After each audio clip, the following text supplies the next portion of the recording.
नमस्कार बच्चों, आपका एक बार फिर से स्वागत है न्यूटन एकेडमी में। अपन जानेंगे बच्चों जो नीट 2022 के लिए अपन यहाँ पर प्लांट फिजियोलॉजी डिस्कस करेंगे। प्लांट फिजियोलॉजी में अपन जानेंगे बेटा नीट के पेपर में काफ़ी अच्छा वेटेज होता है प्लांट फिजियोलॉजी का। सबसे पहले अपन प्लांट फिजियोलॉजी में डिस्कस करेंगे ट्रांसपोर्ट इन प्लांट, मतलब पादपों में परिवहन की जो प्लांट्स हैं उनमें ट्रांसपोर्टेशन किस प्रकार से होता है। इन बातों का अपन जानेंगे कि डिफ्यूजन क्या होता है, ऑस्मोसिस प्रेशर क्या होता है, फैसिलिटेटेड डिफ्यूजन क्या होता है। इन सब बातों का जिक्र कहाँ पे होगा? Transport in plant. बहुत शानदार टॉपिक है। इसके बाद अपन जानेंगे कि प्लांट जो मिनरल एब्जॉर्ब करता है या जो मिनरल प्लांट को चाहिए, कौन से मिनरल प्लांट को चाहिए, या कौन से ऐसे होंगे जो असेंशियल होंगे या कौन से मिनरल ऐसे होंगे जो नॉन असेंशियल होंगे। इन सब मिनरल्स की अपन जानकारी लेने वाले हैं मिनरल न्यूट्रिशन में। इसके बाद अपन प्लांट फिजियोलॉजी के जो सबसे बेहतरीन चैप्टर हैं फोटोसिंथेसिस इन हायर प्लांट, कि प्लांट अपना फूड का सिंथेसिस कैसे करते हैं, इन सब टॉपिकों का यहाँ पर जिक्र होगा। इसमें अपन जानेंगे कि जो प्लांट अपना फूड बनाते हैं, जो ग्लूकोज बनेगा वो किस आधार पे बनेगा, डार्क रिएक्शन क्या होंगी, लाइट रिएक्शन क्या होंगी। इन सब बातों को अपन किसमें जानने वाले हैं? Photosynthesis in higher plant. बेटा इसके बाद सबसे धुआंधार चैप्टर है रेस्पिरेशन इन प्लांट। इसमें अपन जानेंगे कि जैसे प्लांट में रेस्पिरेशन कहाँ पे होगा, कैसे होगा। जैसे हमारे अंदर रेस्पिरेशन के लिए स्पेशल ऑर्गन पाए जाते हैं, क्या ऐसे प्लांट में पाए जाते हैं? इन सब बातों का जिक्र होगा रेस्पिरेशन इन प्लांट में। इसके बाद लास्ट चैप्टर है प्लांट ग्रोथ एंड डेवलपमेंट, कि एक प्लांट को ग्रोथ करने के लिए या उसके डेवलपमेंट के लिए उसको कौन कौन से हार्मोन चाहिए। इन सब बातों की अपन जिक्र करने वाले हैं प्लांट ग्रोथ डेवलपमेंट में। बेटा बहुत अच्छा नीट 2022 में यहाँ से जो वेटेज आएंगे कम से कम भी यहाँ से 5 से 7 क्वेश्चंस आएंगे। 5 से 7 क्वेश्चंस का यहाँ पर वेटेज रहने वाला है। तो अपन आज न्यूटन एकेडमी पे स्टार्ट करने जा रहे हैं रेस्पिरेशन इन प्लांट। सबसे पहले बेटा फिजियोलॉजी को, जैसा कि जो लोग मुझे जानते हैं, मेरा डेडिकेशन जिनको पता है, सबसे पहले मैं जब फिजियोलॉजी स्टार्ट करता हूँ तो मैं हार्ड से कॉम्प्लेक्स से सिंपल की ओर जाता हूँ। सबसे पहले अपन रेस्पिरेशन प्लांट को पढ़ेंगे, इसके बाद अपन फोटोसिंथेसिस को करेंगे, इसके बाद मिनरल्स न्यूट्रिशन को, और लास्ट में ये दोनों अपन चैप्टर खत्म कर लेंगे। देखिए बेटा जी चलते हैं आगे।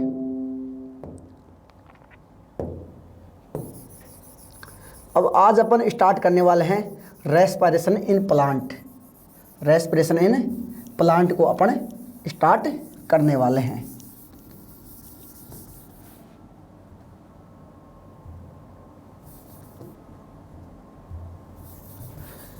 देखिए बेटा जी अभी अपन स्टार्ट करेंगे respiration in plant. Plant physiology का बहुत शानदार चैप्टर है रेस्पिरेशन इन प्लांट को अपन देखिए। अब अपन यहाँ पर स्टार्ट करेंगे रेस्पिरेशन इन प्लांट।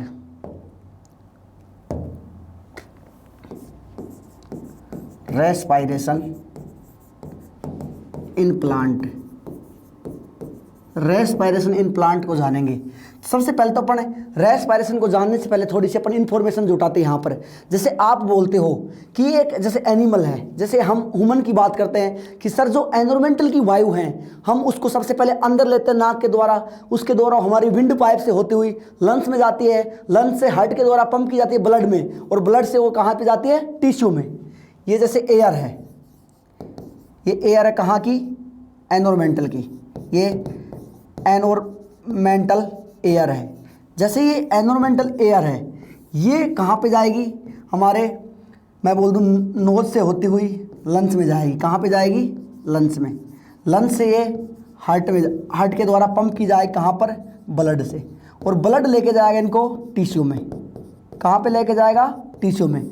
आपको पता है टिश्यू क्या होता है? Group of cell, group of cell जो एक स्पेसिफिक क्या करता है? फंक्शन करता है, उसको क्या बोलते हैं? टिश्यू। तो यहाँ पर इस ऑक्सीजन को इस सेल में क्या रिक्वायरमेंट पड़ी, यहाँ तक जो बातें हैं ये आप पढ़ते हो कहाँ पर? जूलॉजी में पढ़ते हो। कहाँ पढ़ते हो? जूलॉजी में। अब जो रेस्पिरेशन इन प्लांट है इसमें यहाँ पर बात करेंगे अपन इस टिश्यू या इस सेल में क्या होगा। ये ऑक्सीजन यहाँ पर आई है तो इसका क्या होने वाला है इस ऑक्सीजन का, इन सब बातों की अपन चर्चा करने वाले हैं। तो सबसे पहले बेटा अपन जैसे हम बोल रहे हैं कि सर जैसे जो एनिमल है, जो क्या है एनिमल, कि एनिमल में सर एक स्पेशल ऑर्गन पाए जाते हैं। ऑक्सीजन के फ्लो के लिए या CO2 के फ्लो के लिए एक स्पेशल क्या पाए जाते हैं, ऑर्गन पाए जाते हैं। क्या प्लांट में भी ऐसे ऑर्गन प्रेजेंट होंगे? क्या प्लांट में भी ऐसे ऑर्गन प्रेजेंट होंगे?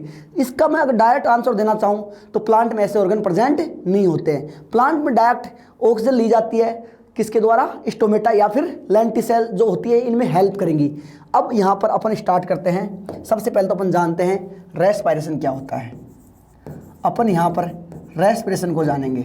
देखिए बेटा जी, रेस्पिरेशन का मतलब सीधी सी भाषा में मैं बात करूं तो यहाँ पर अपन रेस्पिरेशन को दो प्रकार से स्टडी करने वाले हैं, on the basis of anatomy.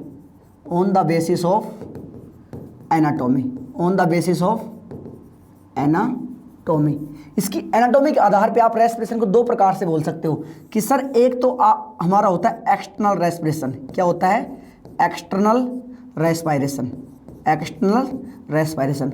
और दूसरा होता है इंटरनल रेस्पिरेशन, इंटरनल रेस्पिरेशन। अब देखिए, जो एक्सटर्नल रेस्पिरेशन है इसी को बोलते हैं ब्रीथ, इसी को क्या बोलते हैं? ब्रीथ। और जो इंटरनल रेस्पिरेशन है इसी को बोलते हैं सेल्यूलर, सेल्यूलर रेस्पिरेशन। इसी को क्या बोलते हैं? Cellular respiration. तो अपन सबसे पहले ब्रीथ को जानते हैं या एक्सटर्नल रेस्पिरेशन को जानते हैं कि सर एनिमल के रेस्पेक्ट में बोलते हैं कि एक्सटर्नल रेस्पिरेशन, या अपन प्लांट के रेस्पेक्ट में बात करते हैं डायरेक्ट सेल्यूलर रेस्पिरेशन की। तो सबसे पहले ब्रीथ क्या होती है? मैं बोल दूं exchange of gases. Exchange of gases को अपन यहाँ पर क्या बोलेंगे? एक्सचेंज ऑफ गैस को ही क्या बोलेंगे अपन यहाँ पर? रेस्पिरेशन। मतलब क्या हुआ? ये कोई बॉडी है, क्या है? कोई बॉडी है। इस बॉडी में यदि वातावरण से या एनवायरमेंटल से ऑक्सीजन आए और वापस वातावरण में CO2 रिलीज की जाए, मतलब ऑक्सीजन बॉडी कंज्यूम कर रही है और CO2 को वापस लिबरेट कर रही है। तो ये जो एक्सचेंज ऑफ गैसेज का जो प्रोसेस है इसी को आप बोलते हो ब्रीथ। क्या बोलते हो? ब्रीथ या फिर एक्सटर्नल रेस्पिरेशन। अब रियल मीनिंग जो रेस्पिरेशन का निकल के आता है वो यहाँ से निकल के आएगा, सेलुलर रेस्पिरेशन। सर जैसा कि आप अभी बता रहे थे कि प्लांट में स्पेशल कोई ऑर्गन नहीं पाए जाते ऑक्सीजन को ले जाने के लिए, डायरेक्ट वहाँ पे स्टार्ट होता है सेलुलर रेस्पिरेशन, क्योंकि वहाँ पर ऑक्सीजन स्टोमेटा या लेंटिसेल के द्वारा ले ली जाती है। और उसके बाद बेटा कहानी ये चलेगी, कहानी ये चलेगी। बहुत शानदार चैप्टर है रेस्पिरेशन, काफ़ी अच्छे अच्छे क्वेश्चन पूछता है रेस्पिरेशन से। और मैं आपको इतना विश्वास दिलाता हूँ, जो बच्चे मुझे जानते हैं या जिनको मेरे डेडिकेशन के बारे में पता है, वो बच्चे जो नए बच्चे हैं उनको बताएंगे कि इसमें होने वाला क्या है या मेरे बारे में।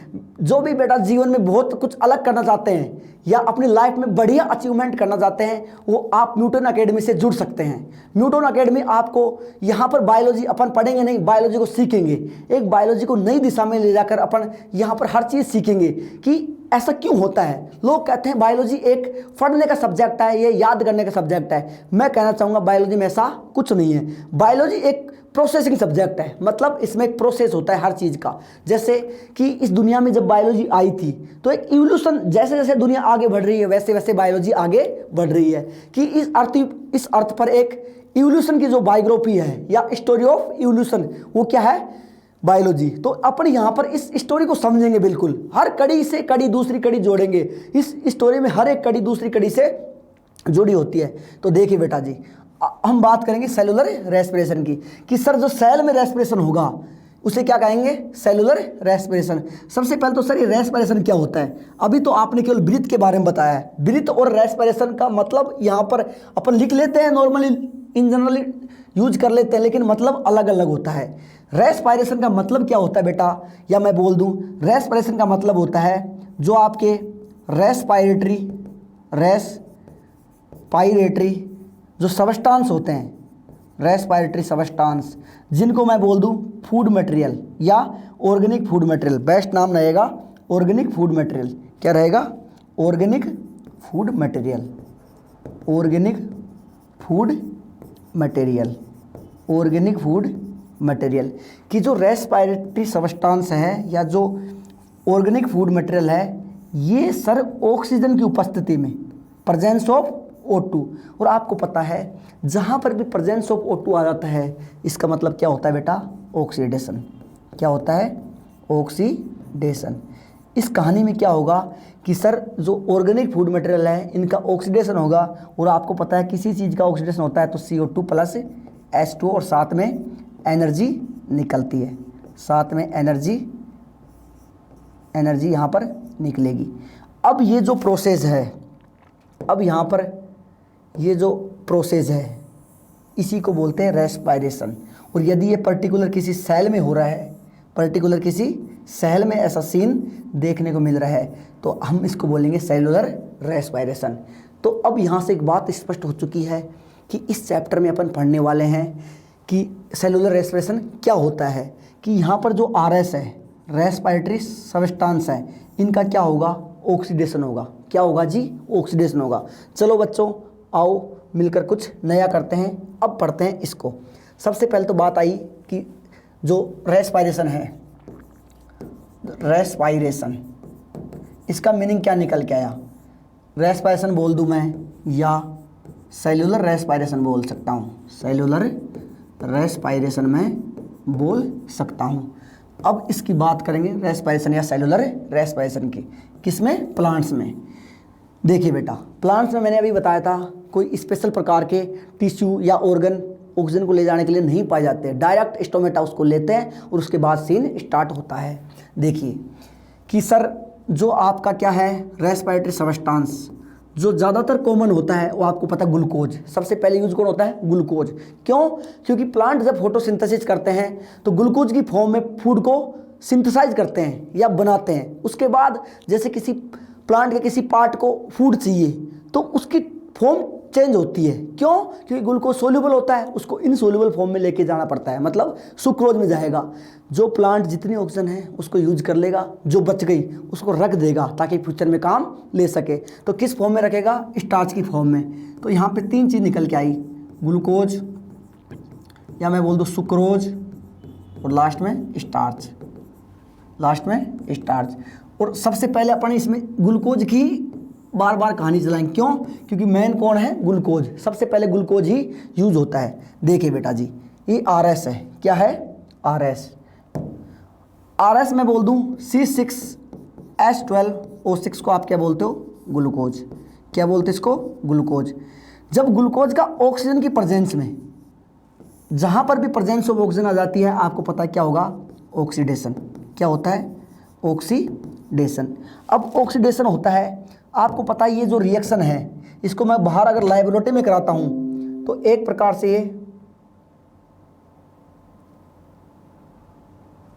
से इसको आप क्या बोल सकते हो, एक कंडेंसेशन रिएक्शन बोल सकते हो, आप दहन रिएक्शन बोल सकते हो। देखिए यहाँ पर क्या बनेगा, CO2 plus H2O plus energy बनने वाली है। और आपको पता है रेस्पिरेशन में या तो 36 ATP बनते हैं या फिर 38 ATP बनते हैं, 36 ATP या फिर 38 ATP। अगर आप बात करो कि 36 ATP में 673 किलो कैलोरी होती है, 673 किलो कैलोरी पर मोलिक्यूल, और यहाँ पर कितनी होगी, 686 किलो कैलोरी, 686 किलो कैलोरी पर मोलिक्यूल। ये कहानी यहाँ पर चलने वाली है। देखिए बेटा जी, किसी भी रासायनिक रिएक्शन को अगर आप बैलेंस करोगे तो सबसे पहले बैलेंसिंग सिस्टम आपको पता है, कार्बन कितना है यहाँ पर 6, यहाँ पर कितना है, इसको 6 कर दो, कार्बन बैलेंस हो चुका है। हाइड्रोजन को बैलेंस करिए, हाइड्रोजन कितना है यहाँ पर 12, यहाँ पर कितना है 2, 6 से मल्टीप्लाई कर दो। अब ऑक्सीजन अपने आप बैलेंस हो जाएगा। इधर ऑक्सीजन कितना है, 6 और 2 8, इधर कितना है 12 और 6 18। बराबर करने के लिए मैं इसको 6 से गुणा कर देता हूँ। अब देखिए ये रिएक्शन कंप्लीट रूप से बैलेंस रिएक्शन है। क्या है, बैलेंस रिएक्शन है।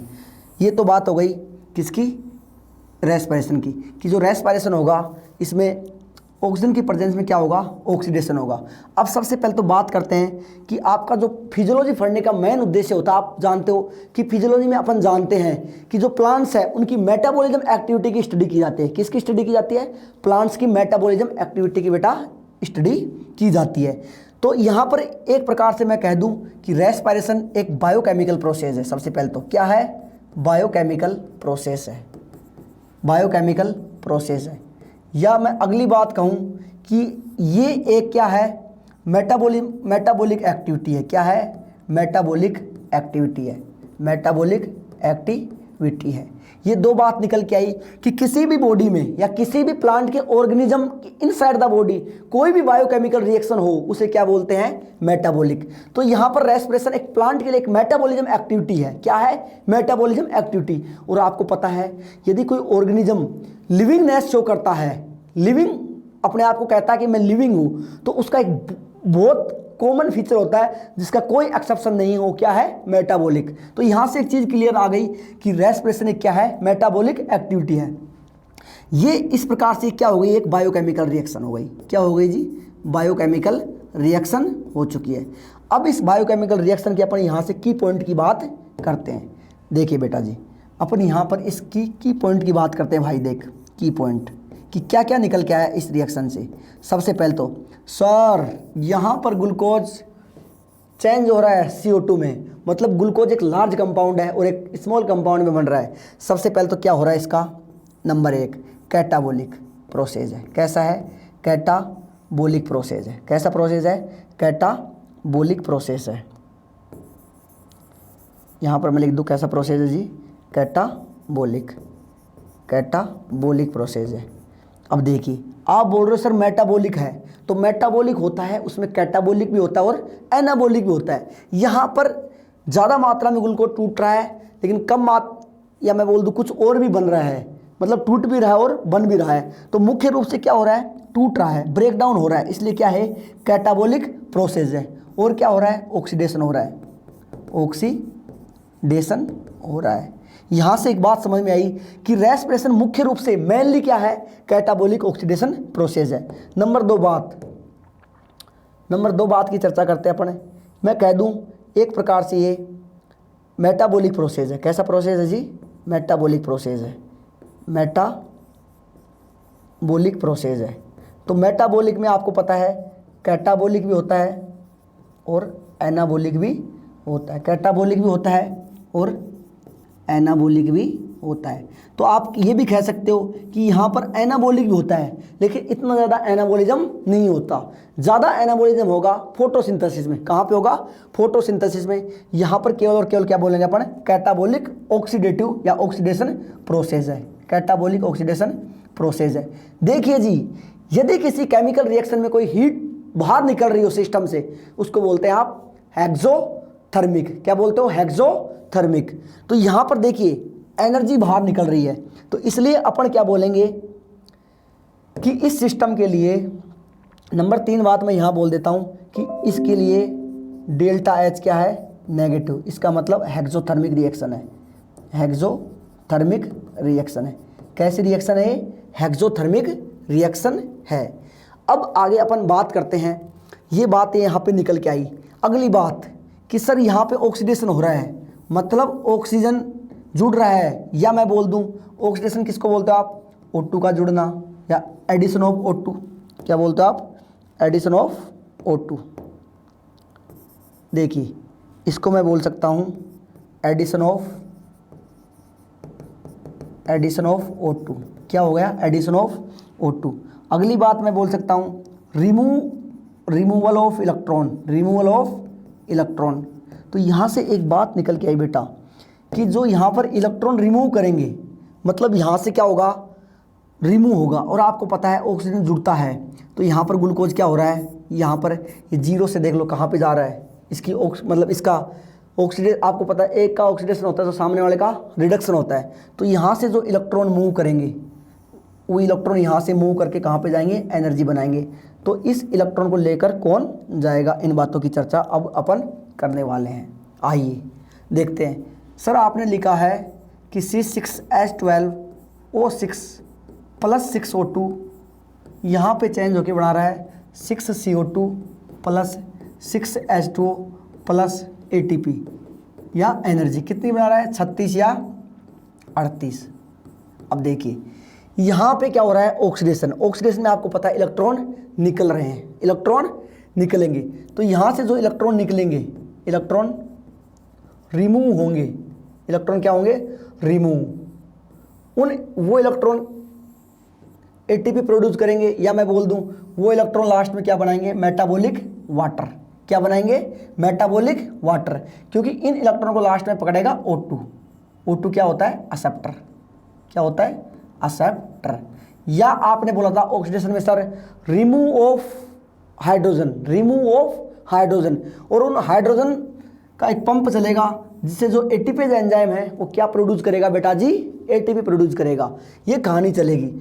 अब इन इलेक्ट्रॉन को लेके कौन जाएगा, देखिए इलेक्ट्रॉन कैरियर। इलेक्ट्रॉन कैरियर की मैं बातें करता हूँ तो यहाँ पे मैं यूज करूँगा बार बार NAD+, FAD+। ये सबसे पहले क्या है, ये दोनों क्या है बेटा जी, को एंजाइम। क्या है, को एंजाइम। और आपको पता है को एंजाइम किसी को फैक्टर के भाग होते हैं, या मैं बोल दूं कि एक एंजाइम को उसकी रेट को बढ़ाता है कौन, को एंजाइम। तो यहाँ से इसका पूरा नाम निकल के आया निकोटिनिमाइड, निकोटिनिमाइड, निकोटिनिमाइड एडेनिन डाइन्यूक्लियोटाइड, डाइन्यूक्लियोटाइड कि सर एक प्रकार से न्यूक्लियोटाइड है, निकोटिनिमाइड एडेनिन डाइन्यूक्लियोटाइड। और ये आपको पता है इसको चाहिए 2 इलेक्ट्रॉन और 2 इलेक्ट्रॉन, इसको चाहिए 2 इलेक्ट्रॉन चाहिए और साथ में इसको 2 प्रोटॉन चाहिए। तो चेंज होगा ये NADH+H+ में, इसमें चेंज होगा। अगर कोई पूछे कि बताइए NADH2 को कितना चाहिए तो आप बोलना 2 इलेक्ट्रॉन और 2 प्रोटॉन। यदि कोई पूछे कि बताइए NADH2 को क्या चाहिए, इसको केवल क्या चाहिए, 2 इलेक्ट्रॉन और 1 प्रोटॉन। क्या चाहिए, 1 H+। ये जो यहाँ पर 1 H+ दिख रहा है, ये यहाँ पर जो 1 H+ दिख रहा है, क्योंकि यहाँ 2 है, ये H+ यहाँ पर एक्सेस में चला जाता है, ये 7 आता है। आपसे कोई पूछे कि बताइए NADH2 में कितने, तब आपको टिक लगाना है 2। ये कहानी इसकी हो गई। इसकी भी बात कर लेते हैं। इसका नाम होता है flavin adenine dinucleotide, flavin adenine dinucleotide.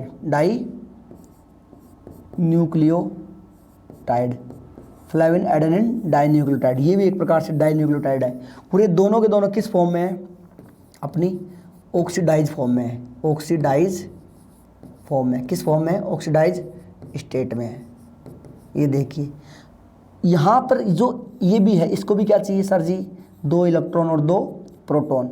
ये भी क्या बनाएगा, FADH+H+ बनाएगा।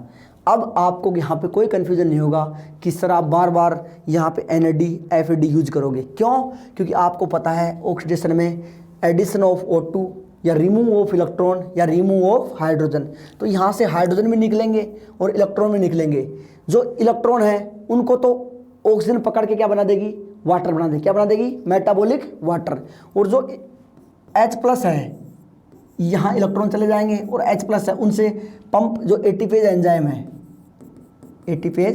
है वो क्या जनरेट करेगा, एटीपी बनाएगा। तो बच्चों यहाँ से हमारे दिमाग में एक रेस्पिरेशन की एक परफेक्ट इमेज, या मैं बोल दूँ रेस्पिरेशन की एक परफेक्ट इमेज डेवलप हो गई कि रेस्पिरेशन में सर जो RS होंगे इनका ऑक्सीडेशन होगा, कि इलेक्ट्रॉन जाएंगे मेटाबॉलिक वाटर बनाएंगे और एटीपी बनाएंगे जिसमें ऑक्सीजन यूज होगी। इतनी बात समझ में आई बेटा। देखिए बेटा, नीट के लिए 2022 के लिए आपका एग्ज़ाम आने वाला है और बहुत ज़बरदस्त मेहनत करनी है। मेहनत आपको यहाँ पे ज़बरदस्ती नहीं करनी है, ज़बरदस्त मेहनत करनी है। अगर नीट में आप इस भीड़ में अगर आप एक डिफरेंस लाना चाहते हो तो बेटा जीवन में कहीं पर भी भीड़ हो जाए और उस भीड़ में केवल और केवल हार्डवर्क होता है जो डिफरेंस क्रिएट करता है। आप हार्डवर्क करो, और हार्डवर्क कौन से टॉपिकों पे करना है, जहाँ पर सबका स्कोर हो जाता है वहाँ इजीली सबका हो जाता है। जो हार्ड टॉपिक होते हैं प्लांट फिजियोलॉजी जैसे, इनका अगर आपने इन पे हार्डवर्क किया तो आप कहीं भीड़ से हटकर एक डिफरेंस क्रिएट कर देते हो।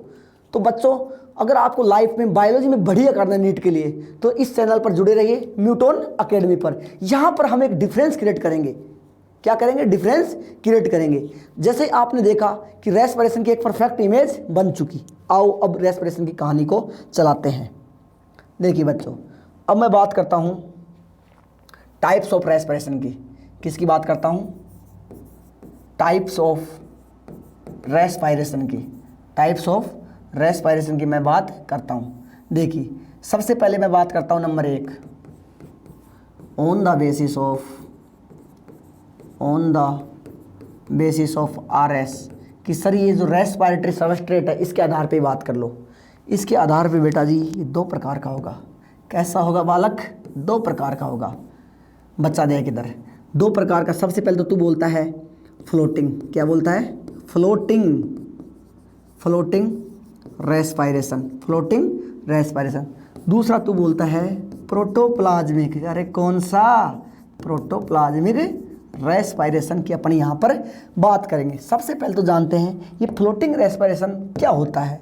देखिए बेटा, फ्लोटिंग रेस्पायरेशन मैं बोल दूं कि सर यदि RS आपके पास क्या है? कार्बोहाइड्रेट कोमा फैट, कार्बोहाइड्रेट और फैट है, इसका मतलब रेस्पिरेशन कैसा है? फ्लोटिंग। और मज़ेदार बात, हमारी बॉडी में सबसे पहले रेस्पिरेशन कौन सा होगा? फ्लोटिंग। यदि कार्बोहाइड्रेट और फैट कंज्यूम हो चुके हैं पूरे, तो बधाई हो साहब, अब नंबर आएगा किसका? प्रोटोप्लाज्मिक का। मतलब RS क्या है? प्रोटीन। सर बता, एक बात और है, प्रोटीन यहाँ पर 2 प्रकार के होंगे। एक तो ऐसे प्रोटीन जो हम फूड के द्वारा लेते हैं, एक ऐसे प्रोटीन जो हमारी सेल मेम्ब्रेन में प्रेजेंट है। तो जनाब देखिए, अगर आप फूड के द्वारा जो प्रोटीन ले रहे हो, मैं बोल दूं फूड प्रोटीन, उसका तो नंबर लगेगा फ्लोटिंग में। किस में नंबर लगेगा? फ्लोटिंग में। यदि आप प्रोटीन नहीं ले रहे और ये सब कुछ आप उपवास पे बैठे हो, आपकी बॉडी जवाब देने वाली है, सब कुछ खत्म हो चुका, लंबे समय तक आप उपवास कर रहे हो, फास्ट कर रहे हो, तब नंबर आएगा प्रोटोप्लाज्मिक का। समझे नहीं समझे? कहानी एक खत्म हो चुकी है on the basis of respiration. Number 2 मैं बात करता हूँ। देख इधर देख, नंबर 2, ऑन द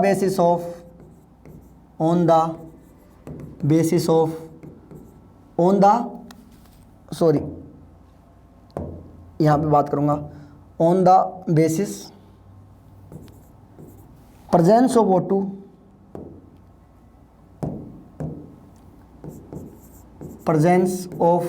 O2 या मैं बोल दूँ एब्सेंस ऑफ O2। अब बात करेंगे, यदि ऑक्सीजन मिली तो क्या होगा, ऑक्सीजन ना मिली तो क्या होगा। इस आधार पे 2 प्रकार का होता है। कितने प्रकार का होता है? 2 प्रकार का। सबसे पहले अरे हम कौन सा करते हैं? एरोबिक। और जो प्रोकैरियोट्स वगैरह होते हैं क्या करते हैं? एनारोबिक। सर आप हमको ये बताइए कि आप टर्म एरोबिक और एरोबिक कैसे यूज कर सकते हो? एरोबिक और ये एनारोबिक,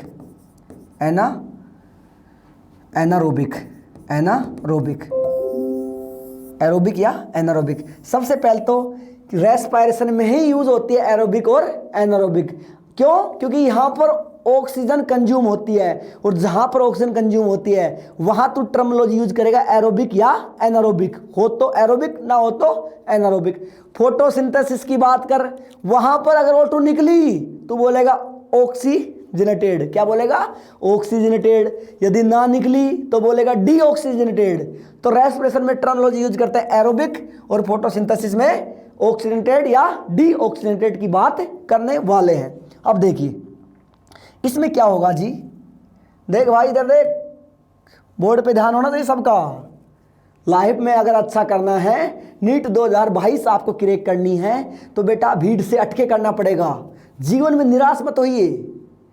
जीवन एक चुनौती है, इसको स्वीकारिए। ये आपका संघर्ष है, संघर्ष आपको महान बनाएगा, और महान बनने के लिए लड़ना पड़ता है, संघर्ष करना पड़ता है। जितना धुआंधार, जितना खतरनाक आपका संघर्ष होगा, यकीन मानिए मंजिल भी आपको उतनी जल्दी ही नस्ते नाबूद होकर मिलेगी, और मंजिल आपको सलाम करेगी। खुदा खुद पूछेगा कि बंदे बता तेरी रजा क्या है। देख आजा इधर। अब सबसे पहले एरोबिक की मैं बात करता हूँ कि सर प्रेजेंस ऑफ O2 इसकी, अरे sir absence of O2 anaerobic. देखो यहाँ पर क्या होगा? मोर एटीपी प्रोड्यूस होंगे। यहाँ क्या होगा जी? Less ATP produce. Less ATP produce होंगे। क्या होंगे? लेस एटीपी प्रोड्यूस होंगे। देखो इधर बने थे 36 या 38 एटीपी, इधर बनेंगे 2 एटीपी। क्या बनेंगे? 2 एटीपी। एक बात और देख ले, यहाँ पर RS का कंप्लीट ऑक्सीडेशन होगा। क्या होगा जी? कंप्लीट ऑक्सीडेशन होगा। यहाँ पर कैसा होगा? इनकम्प्लीट होगा। कैसा होगा? इनकम्प्लीट होगा। आजा बच्चा इधर।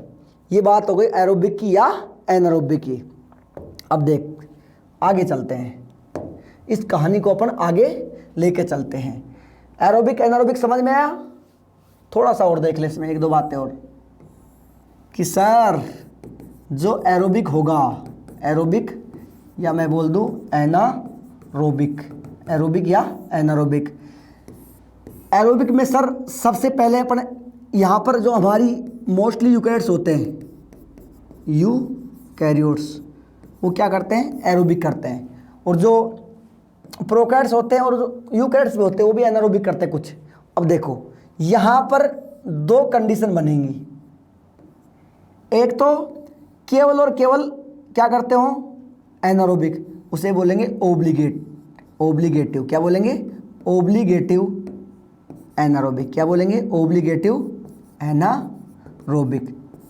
ओब्लिगेटिव एनारोबिक। कुछ ऐसे होंगे जिनके पास खुद कैसे होंगे? Self anaerobic. लेकिन बच्चा फैसिलिटी होगी किसकी?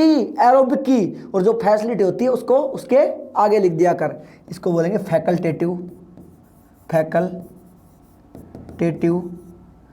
एरोबिक। Facultative aerobic. क्या बना?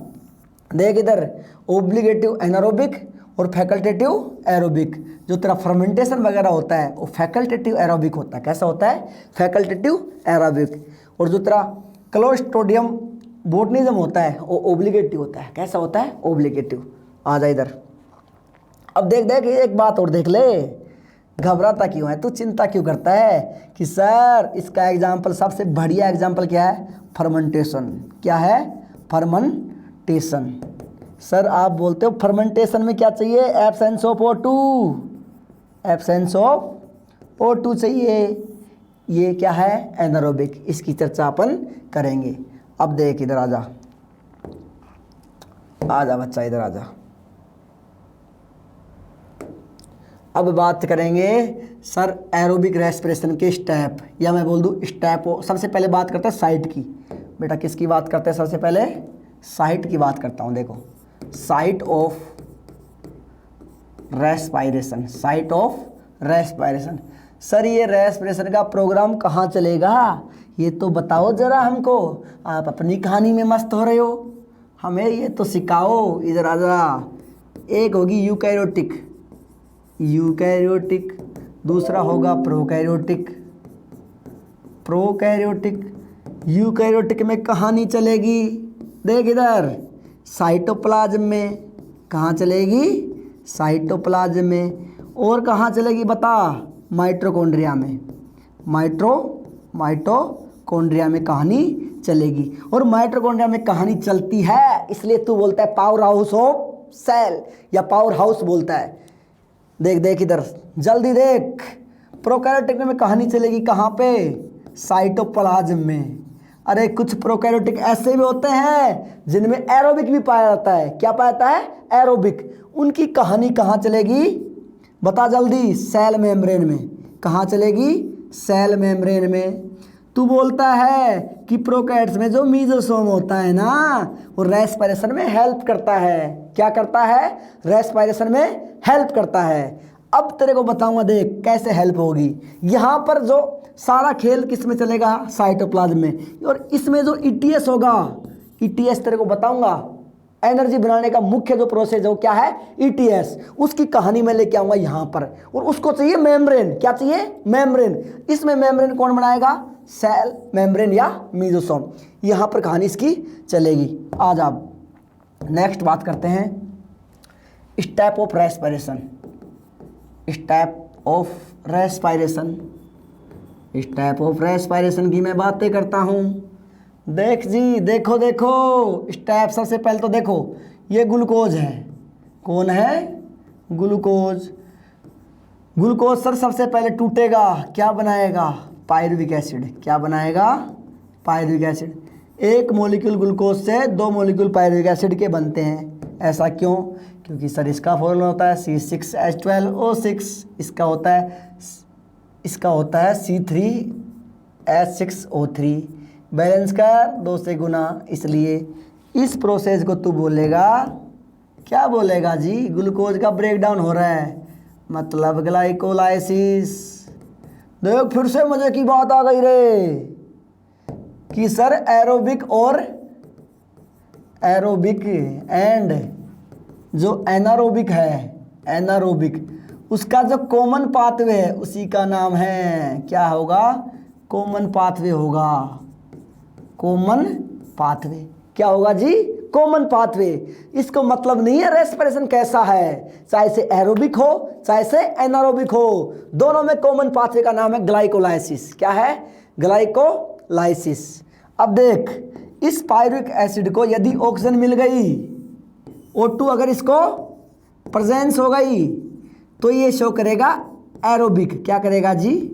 एरोबिक। यदि ना मिली, एब्सेंस।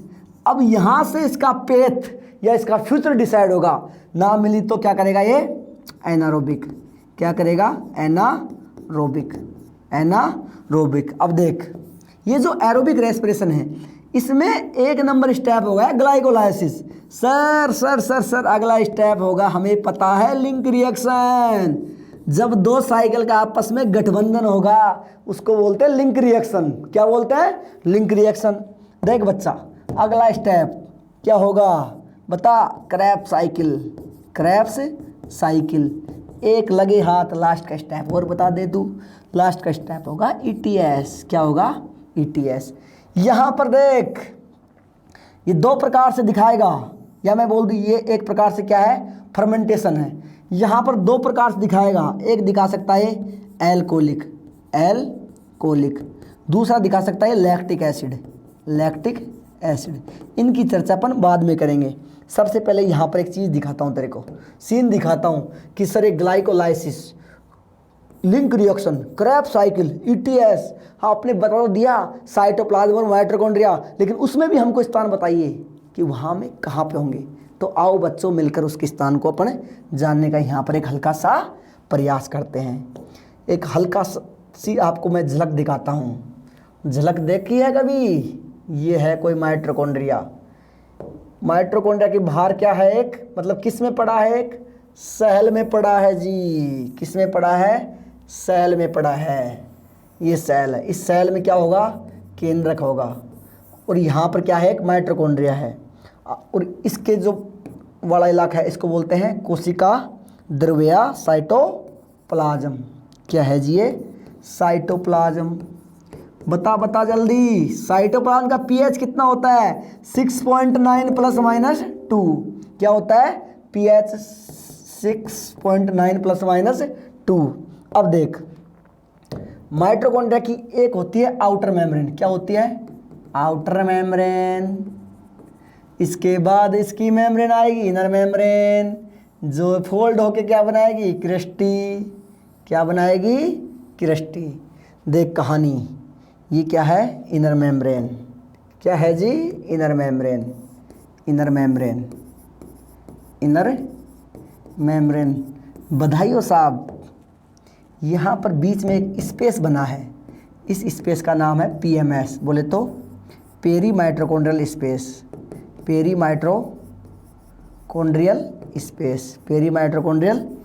स्पेस।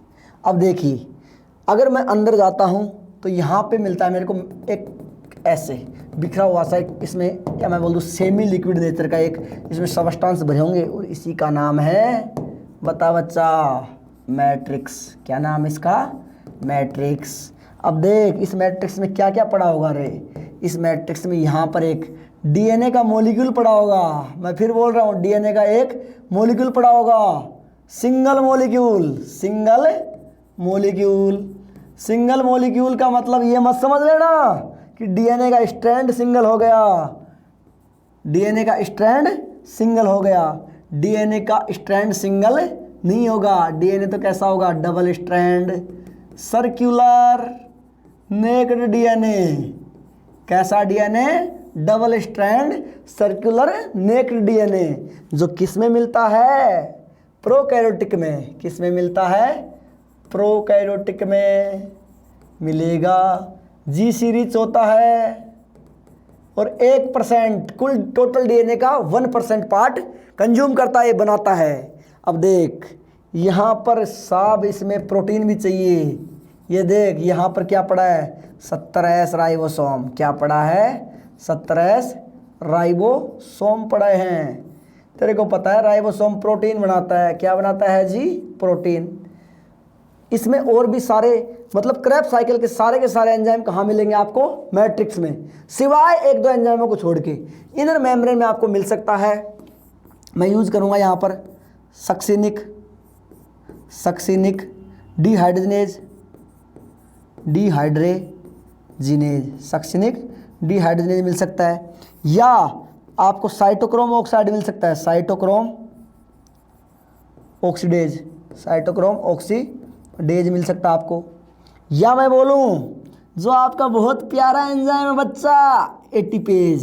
क्या नाम है इसका, एटीपेज। ये भी इनर मेम्ब्रेन में मिलता है। और देख इसको तू बोल रहा है ना, ये जो फोल्ड है इनको नाम दिया है तूने क्रिस्टी। क्या नाम दिया है, क्रिस्टी। इन क्रिस्टी के ऊपर ऐसे छोटे छोटे पार्टिकल लगे होते हैं जिनको तू फंक्शनल यूनिट बोलता है, उनका नाम है ऑक्सीसोम। क्या नाम है, ऑक्सीसोम। या F0 F1 पार्टिकल, इनको तो एलिमेंट्री पार्टिकल भी बोलता है, एलिमेंट्री पार्टिकल भी तो इनको बोलता है। अब देख इधर, या मैं बोल दूं बेसिक पार्टिकल भी बोलता है, या जो मैं बोलूं कि जो ऑक्सीसोम होते हैं ये एक प्रकार से फंक्शनल यूनिट है, FUNCTIONAL, फंक्शनल क्या है, यूनिट है। तो बता दो लगे हाथ, माइटोकॉन्ड्रिया की स्ट्रक्चरल यूनिट कौन है, स्ट्रक्चरल यूनिट कौन है, क्रिस्टी।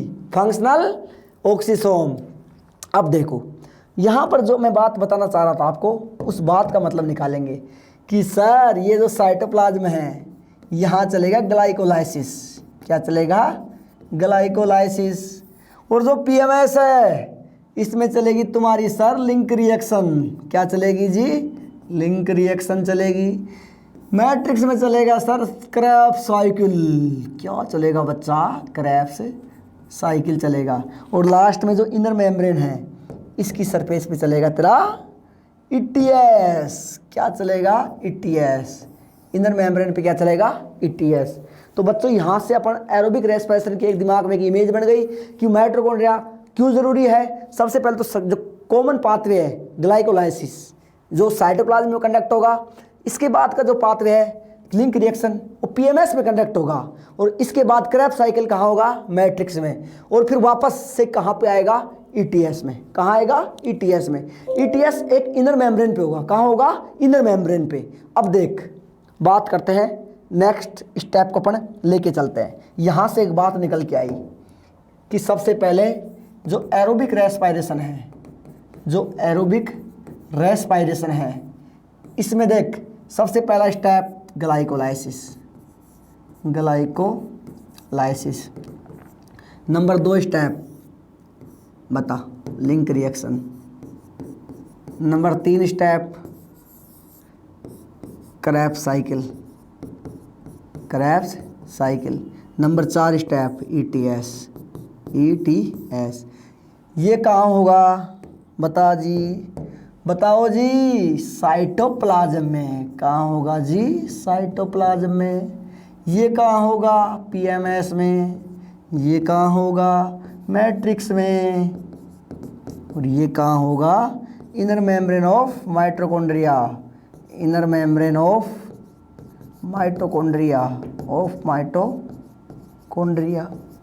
मैं इसका बोल सकता हूँ क्रिस्टी। क्या बोल दूँ इसको, क्रिस्टी। क्या बोल सकता हूँ, क्रिस्टी में होगा। देखो जो बच्चा नीट की तैयारी कर रहा है नीट 2022 की जो भी तैयारी कर रहा है, यहाँ से क्वेश्चन पूछा जा चुका है, यहाँ से पूछा जा चुका है, यहाँ से पूछा जा चुका है, और इस बार अगर 2022 में पूछेगा तो ETS में से पूछ सकता है क्वेश्चन।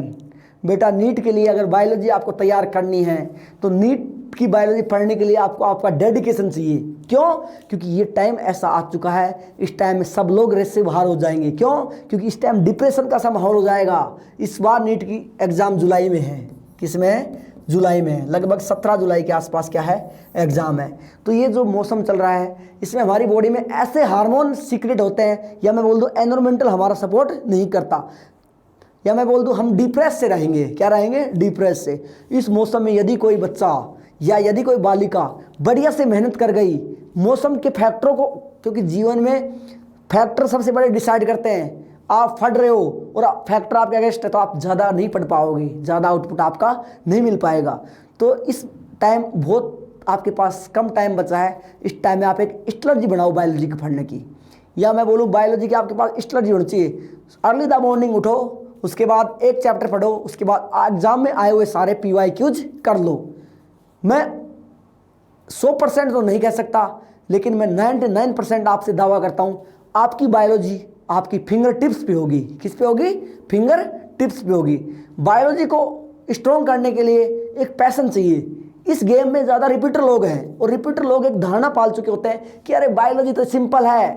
बेटा जब भी लाइफ में फंसेगा हमेशा सिंपल चीज़ अटकाएगी। क्या अटकाएगी? सिंपल चीज़ अटकाएगी।